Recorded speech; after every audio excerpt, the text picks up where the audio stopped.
इंसान अपनी पूरी जिंदगी जिस घर को बनाने, सजाने और संवारने में गुजार देता है, एक वक्त ऐसा आता है जब उसी घर के दरवाजे से उसे हमेशा के लिए रुखसत कर दिया जाता है।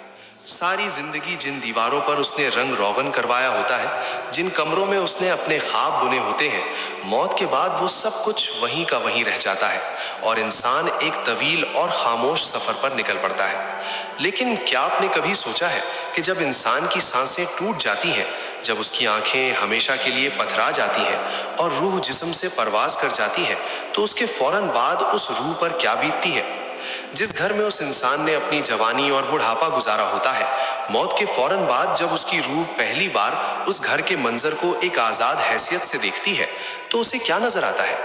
ये एक ऐसा रोंगटे खड़े कर देने वाला और अक्ल को झकझोर देने वाला मौजू है जिस पर हम अक्सर बात करने से कतराते हैं, लेकिन हकीकत यही है कि हर इंसान को एक ना एक दिन इस तजुर्बे से गुजरना है। कुरान मजीद की सूरह काफ की आयत नंबर 22 में अल्लाह ताला इरशाद फरमाते हैं, यकीनन तू इस दिन से गफलत में था, तो अब हमने तेरे सामने से तेरा पर्दा हटा दिया है, बस आज तेरी निगाह बहुत तेज है। ये आयत मौत के उस पहले लम्हे की सबसे बेहतरीन और खौफनाक तस्वीर कशी करती है। जैसे ही मुकर्ररा वक्त आता है और मलकुल मौत इंसान की रूह को जिस्म से खींच लेते हैं, तो दुनिया के सारे पर्दे उस रूह की आंखों के सामने से हट जाते हैं। अब वो उन फरिश्तों को भी देख रही होती है जिन्हें वो जिंदगी भर नहीं देख सकी थी, और वो उस दुनियावी हकीकत को भी बेनकाब होता देखती है जिस पर उसने अपनी पूरी जिंदगी निसार कर दी थी। रूह जब अपने जिस्म से अलग होती है तो वो फना नहीं होती, बल्कि वो पूरी तरह बेदार और होशमंद होती है। वो अपने ही जिस्म को बेजान बिस्तर पर पड़ा हुआ देखती है। वो देखती है कि कैसे उसके अपने, उसकी बीवी, उसके बच्चे, उसके बहन भाई उसके इर्द गिर्द चीख पुकार कर रहे हैं। उस वक्त वो रूह चीख चीख कर पुकारती है, अपने प्यारों को आवाजें देती है कि मैं मरा नहीं हूं, मैं तो यही हूं, मेरे पास आओ, मुझे इस तरह तन्हा मत छोड़ो। लेकिन अब एक ऐसा पर्दा हायल हो चुका है कि दुनिया का कोई इंसान उसकी उस आवाज को नहीं सुन सकता। वो रूह अपने ही घर के अंदर एक अजनबी बन जाती है।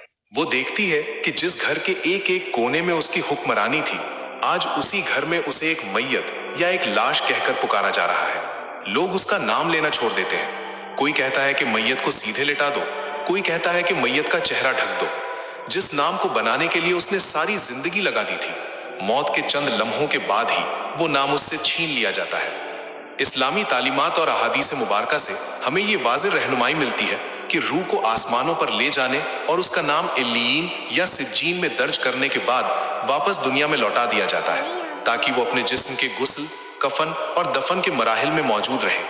जब रूह वापस अपने घर आती है तो वो एक ऐसा हकीकी और खौफनाक मंजर देखती है जो दुनिया की हर मोहब्बत और हर रिश्ते का पर्दा चाक कर देता है। वो रूह अपने ही घर की छत के करीब या अपने जिस्म के सिरहाने मौजूद होती है और हर आने जाने वाले को देख रही होती है। वो देखती है कि उसके मरने पर कौन हकीकी मायनों में आंसू बहा रहा है और कौन सिर्फ रस्म पूरी करने के लिए रोने का दिखावा कर रहा है। वो उन रिश्तेदारों को भी देखती है जो कल तक उसके सामने झुकते थे, लेकिन आज उसकी मौत पर उनके चेहरों पर एक खामोश सी बेनियाजी है। इसी दौरान जब घर वालों का रोना पीटना हद से बढ़ जाता है, जब खवातीन नौहवा करने लगती हैं, अपने कपड़े फाड़ती हैं या अपने चेहरे पीटती हैं, तो वो रूह शदीद कर्ब और तकलीफ में मुब्तला हो जाती है। सही बुखारी और सही मुस्लिम की एक निहायत मुस्तनद हदीस है जिसमें रसूल अल्लाह सल्लल्लाहु अलैहि वसल्लम ने इरशाद फरमाया कि मैयत को उसके घर वालों के नौहवा करने यानी बैन करके रोने की वजह से अजाब दिया जाता है। उलमा इस हदीस की तशरीह में फरमाते हैं कि ये अजाब उस तकलीफ और बेचैनी का नाम है जो रूह को अपने प्यारों के गैर शरई तरीके से रोने पर होती है। रूह उन्हें रोकना चाहती है। वो कहती है कि ऐ मेरे घर वालों, मुझ पर इस तरह मत रो, तुम्हारे इन आंसुओं और तुम्हारी इन चीखों से मुझे तकलीफ पहुंच रही है। लेकिन कोई उसकी आवाज नहीं सुनता। वो एक ऐसी बेबसी का मुकाम होता है जिसका तसव्वुर करके ही इंसान का दिल दहल जाता है। फिर वो वक्त आता है जब घर के एक हिस्से में पानी गर्म किया जा रहा होता है, बेरी के पत्ते मंगाए जाते हैं और गुस्ल का इंतजाम होता है। रूह ये सब तमाशा देख रही होती है। जिस इंसान ने सारी जिंदगी अपनी मर्जी के बगैर किसी को अपने करीब नहीं फटकने दिया था, जो अपने लिबास और अपने जिस्म की नजासत के मामले में इतना हसास था कि ठंडे पानी से नहाना भी गवारा नहीं करता था, आज वो रूह देखती है कि कैसे दूसरे लोग उसके जिस्म को नहला रहे हैं। उसे अपनी मर्जी से करवट भी नहीं बदलने दी जा रही। गुस्ल देना वाले जिस तरह चाहते हैं उसके जिस्म को मोड़ते हैं। वो अपने ही जिस्म को दूसरों के हाथों में बेबस और लाचार देखती है। ये इंसान के तकब्बुर और उसकी दुनियावी अना के टूटने का सबसे बड़ा मंजर होता है। गुस्ल के बाद जब कफन पहनाया जाता है तो रूह अपने कमरे की उस अलमारी की तरफ देखती है जो महंगे और ब्रांडेड कपड़ों से भरी पड़ी है। वो देखती है कि जिन कपड़ों को उसने दुनिया को दिखाने के लिए हजारों और लाखों रुपए खर्च करके खरीदा था, आज उनमें से कोई एक कपड़ा भी उसके साथ नहीं जा रहा। उसे सिर्फ 3 सफेद बिना सिले हुए कपड़ों में लपेट दिया जाता है। ना कोई जेब, ना कोई बटन और ना ही कोई दुनियावी पहचान। उस वक्त रूह को एहसास होता है कि उसने जिस दुनिया के लिए अपनी आखिरत तबाह की, वो दुनिया तो उसे अपना एक मामूली सा लिबास भी साथ ले जाने नहीं दे रही। उसका वो सारा माल, उसका बैंक बैलेंस, उसकी गाड़ियां, उसकी जायदाद, सब कुछ पीछे रह गया है। हैरत अंगेज बात यह है कि अभी मैयत घर में ही मौजूद होती है कि रूह अपने घर वालों की गुफ्तगू और उनके रवैयों को बदलता हुआ देखती है।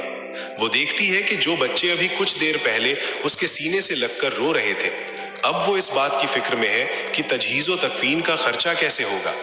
कुछ रिश्तेदार एक कोने में खड़े होकर विरासत और जायदाद की तकसीम की बातें शुरू कर चुके होते हैं। जिस घर को उसने पाई पाई जोड़कर बनाया था, रूह अपनी आंखों से देखती है कि कैसे उसकी बीवी, उसके बच्चे और उसके भाई उस घर के कमरों और उसकी दौलत के बंटवारे पर बहस कर रहे हैं। उस वक्त अगर रूह को दुनिया में दोबारा आकर कुछ बोलने की इजाजत मिल जाए तो वो सिर्फ यही चीख कर कहेगी कि ऐ मेरे प्यारों, ऐ मेरे बच्चों, इस दुनिया की मोहब्बत में गिरफ्तार मत होना जैसे मैं हो गया था। ये दौलत जिस पर तुम आज लग रहे हो, ये किसी की सगी नहीं है। मैंने भी इसे अपना समझा था, लेकिन आज ये मुझे इस हाल में छोड़कर जा रही है कि मेरे पास मेरे आमाल के सिवा कुछ नहीं। फिर वो दर्दनाक घड़ी आती है जब कफन को बांध दिया जाता है और चारपाई को उठाया जाता है। रूह का अपने घर के साथ वो आखिरी रूहानी राब्ता होता है जब वो उस दरवाजे से बाहर निकल रही होती है जिससे वो रोज शान शौकत से गुजरा करती थी। हजरत अबू सईद खुदरी रजी अल्लाह अन्हु से रिवायत है कि रसूलुल्लाह सल्लल्लाहु अलैहि वसल्लम ने फरमाया, जब जनाजा तैयार हो जाता है और लोग उसे अपने कंधों पर उठा लेते हैं तो अगर वो इंसान नेक था तो वो रूह कहती है कि मुझे जल्दी आगे ले चलो, मुझे जल्दी आगे ले चलो, क्योंकि उसे बरज़ख में मिलने वाली नेमतों और अल्लाह की रहमत का अंदाजा हो चुका होता है और वो उस मकाम तक पहुंचने के लिए बेताब होती है। लेकिन अगर वो इंसान बदकार और गुनहगार था तो उसकी रूह उस चारपाई पर चीखती है और कहती है कि हाय मेरी बर्बादी, तुम मुझे कहाँ ले जा रहे हो, तुम मुझे किस खौफनाक गड्ढे की तरफ धकेल रहे हो। नबी करीम सल्लल्लाहु अलैहि वसल्लम ने फरमाया कि इंसान के सिवा हर मखलूक उसकी उस आवाज को सुनती है और अगर कहीं इंसान उस आवाज को सुन ले तो वो खौफ के मारे बेहोश होकर गिर पड़े। वो आखिरी सफर जब शुरू होता है तो रूह देखती है कि वो लोग जो कल तक उसके साथ महफिलों में हंसा करते थे, आज वही लोग खामोशी से उसके जनाजे के पीछे चल रहे हैं। कोई दुनियावी फिक्र में गुम है, कोई अपने कारोबार की बातें कर रहा है और बहुत कम लोग ऐसे होते हैं जो हकीकत में उस मैयत के लिए मगफिरत की दुआ कर रहे होते हैं। रूह को उस वक्त इस बात का शदीद एहसास होता है कि कब्र की उस खौफनाक तन्हाई में उसका कोई साथ देने वाला नहीं। बीवी दरवाजे तक साथ आई, रिश्तेदार जनाजे तक साथ आए और दोस्त अहबाब कब्र की मिट्टी डालने तक साथ रहे। उसके बाद सब ने मुड़कर वापस उसी दुनिया की तरफ रुख कर लिया जिस दुनिया से वो हमेशा के लिए बेदखल कर दिया गया है। कब्रिस्तान में जब जिस्म को कब्र में उतारा जाता है और ऊपर से मनो मिट्टी डाल दी जाती है तो लोग अपने हाथों से मिट्टी झाड़ते हुए वापस लौटना शुरू कर देते हैं। मुस्तनद अहादीस में आता है कि मैयत अपने दफन करके वापस जाने वालों की जूतों की आहट तक सुनती है। वो रूह अपने प्यारों के कदमों की आवाज सुनती है जो उसे उस अंधेरी कोठरी में अकेला छोड़कर जा रहे होते हैं। ये वो मकाम होता है जहां दुनिया का हर भरम टूट जाता है। यहाँ ना कोई सिफारिश काम आती है, ना कोई दौलत। यहाँ सिर्फ इंसान और उसके रब के दरमियान हिसाब का वक्त शुरू होता है। मुनकिर और नकीर फरिश्ते कब्र में आते हैं और वो 3 बुनियादी सवाल करते हैं जिन पर इंसान की आखिरत की हमेशा की कामयाबी या नाकामी का फैसला होना होता है। तेरा रब कौन है, तेरा दीन क्या है, और नबी करीम सल्लल्लाहु अलैहि वसल्लम की तरफ इशारा करके पूछा जाता है कि तू इन हस्ती के बारे में दुनिया में क्या अकीदा रखता था। आज हम जिक्र रहमान के इस प्लेटफॉर्म से एक बहुत बड़ी हकीकत को समझने की कोशिश कर रहे हैं। ये सिर्फ एक कहानी या एक वाकया नहीं है, ये वो आईना है जिसमें हम सब ने एक दिन अपना चेहरा देखना है। आज हमारे पास मोहलत है, आज हम उस घर में सांस ले रहे हैं जिसे हमने अपना समझा हुआ है। लेकिन याद रखें, ایک دن ہماری روح بھی اسی طرح گھر کے کسی کونے میں کھڑی ہو کر اپنے ہی جسم کو بے جان دیکھے گی۔ آج وقت ہے کہ ہم اپنی دنیاوی محبتوں کو اللہ اور اس کے رسول کی محبت کے تابع کر لیں۔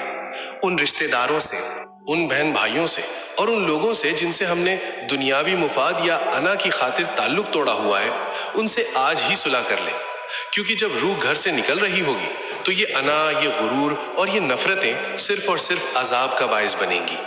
ہمیں اپنی زندگی کا محاسبہ کرنا چاہیے کہ ہم جس مال و دولت کو جمع کرنے میں دن رات ایک کیے ہوئے ہیں، کیا وہ ہمارے ساتھ ہماری قبر میں جائے گا؟ ہرگز نہیں۔ ہمارے ساتھ صرف وہ صدقہ جاریہ جائے گا جو ہم نے کسی غریب کی مدد کر کے کیا ہوگا۔ ہمارے ساتھ وہ نمازیں جائیں گی جو ہم نے راتوں کو اٹھ کر پڑھی ہوں گی۔ ہمارے ساتھ وہ قرآن جائے گا جس کی ہم نے تلاوت کی ہوگی۔ موت کسی عمر، کسی رتبے یا کسی بیماری کا انتظار نہیں کرتی۔ یہ وہ اٹل حقیقت ہے جو ہر دروازے پر دستک دے گی۔ اللہ تعالیٰ سے دعا ہے کہ وہ ہمیں موت کی سختی اور قبر کے عذاب سے محفوظ رکھے۔ یا اللہ، جب ہمارا آخری وقت آئے تو ہمارے دلوں کو اپنی یاد سے منور فرما دینا، ہماری روح کو آسانیوں کے ساتھ قبض فرمانا اور برزخ کے سفر میں ہمارے لیے رحمت کے فرشتے مقرر فرمانا۔ ہمارے ان تمام پیاروں کی مغفرت فرما جو آج من بھر مٹی کے نیچے تنہا ہے۔ یا اللہ، ان کی قبروں کو جنت کا باغ بنا دے اور قیامت کے دن ہمیں جنت الفردوس میں اپنے نیک بندوں کے ساتھ جمع فرما۔ آمین یا رب العالمین۔